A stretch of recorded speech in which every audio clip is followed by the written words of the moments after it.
Good morning. I'm Father Greg Banyaga, the President of Adamson University. I want to present to you what we do at Adamson at our VINCENTIAN Center for Social Responsibility, and it is also part of our institution's Community Extension Service. So I'll show you some slides on what we do at Adamson. So you can see here, this is the facade of Adamson actually. This is Dr. George Lucas Adamson, St. Vincent de Paul, and two students on a conversation with one another. Actually, just to give you a little background about this statue, what we actually came up with this statue, it's actually a composite picture because, of course, St. Vincent and Mr. Adamson were like 300 years apart from one another. But every year we have a contest around this statue. We have, in fact, two contests. One is a painting contest or a picture contest, photo contest, and the other one is an essay. And like this year, the essay was on, because we will have the elections for president next year.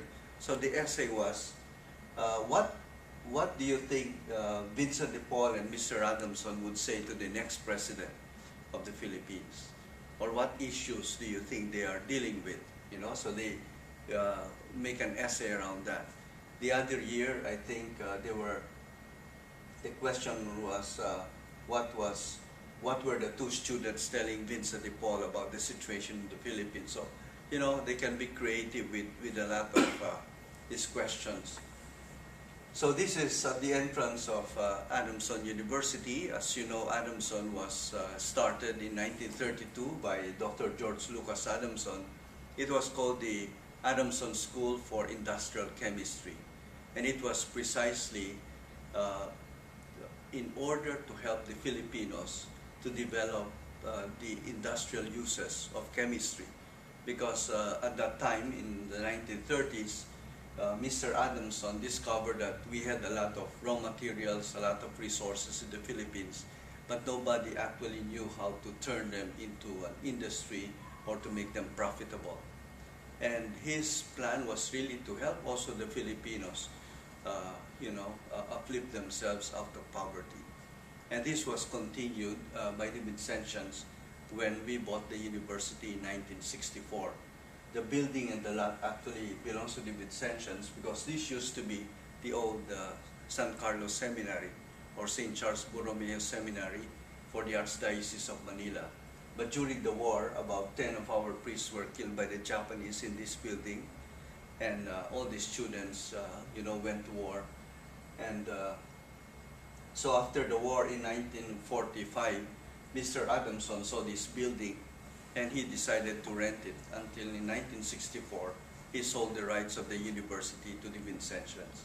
And we have been running this university since then. And this university is really dedicated to the poor, to the socially disadvantaged, because what we want to do is to give them access to quality education through Adamson University. The Integrated Community Extension Services, or the Vincentian Center for Social Responsibility, has a new concept, and it is actually that in our helping the poor and the socially disadvantaged, we don't start with livelihood programs, we don't start with giving them money, we start with formation sessions. And when I talk about formation session, it's basically values formation, because we have found out that this is one of the best ways by which we can make the change sustainable. So this is the first batch of 19 facilitators that we train actually in values formation. And then, okay, let's see. The second training, the second batch of 31 facilitators was also done. I think, if I'm not mistaken, this was in 2006 or 2007. And then we started also in Southville values formation, not only for the facilitators, but also for the residents of the area, which is quite uncommon, as I said, because very often what happens is that when people help a community, they start with giving them money or giving them resources. Okay, what we do is more of value formation first. So this is the second batch of 95 households. And then we started them also into what we call savings mobilization. Savings mobilization actually means that we ask the community members to save. Okay? And then whatever they save, Adamson University matches that through the contributions, voluntary contributions of our students. I think there was the first group of DePaul students who were there. In fact, you will see pictures of that. You know, they also contributed in this savings mobilization. But what we are actually telling the residents here is that you have the resources. You have the resources. And we will teach you how to save. Because by doing that, they actually see that they have the resources, and secondly, that they can manage their lives. Instead of other people managing their lives or helping them, it is they helping themselves. So it's more of self-empowerment. We don't believe that they are so poor that they cannot save. You know, they are poor, but they can still save. So, in fact, this was the Piso Mula sa Puso, and this was in 2007 when the first group of DePaul students were there, and that's Marco over here. And this is Father Nono, who heads our VINCENTIAN Center for Social Responsibility. You contributed at that time, I think, more than $1,000, $1,200 or something like that. So this is the picture of that, $1 from the heart, and then later on I think they also collected some more money. Now this amount was actually not yet even used by the VCSR. The first livelihood project that they did was repacking of soap. So they would get soap in huge quantities, and then they will repack it in 1 kilo plastic packs, and then they would sell it for 40 pesos.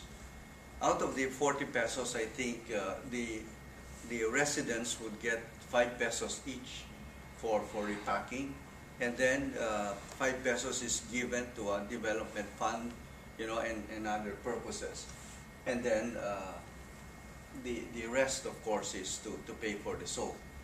And Adamson has been one of the primary markets of this soap, the university itself. After less than a year, the 50,000 that they started, the income of 50,000 or the capital of 50,000 already had a gross income of 1,064 pesos and 500, 64,500 pesos. In other words, the 50,000 has already made money. And not only that, they started to distribute even actual dividends. You can see here a list of some of the dividends that they will be paid. This has turned into a cooperative. And the one who got the biggest amount is 5,000. That's more than $100, which is already a big amount for poor people. So they see that they themselves can actually help themselves. This is what we are trying to do.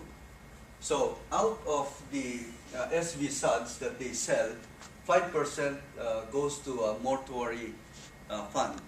So if somebody dies, they can get money from there. 5% goes to an emergency fund, and community development fund, about 30% goes to that.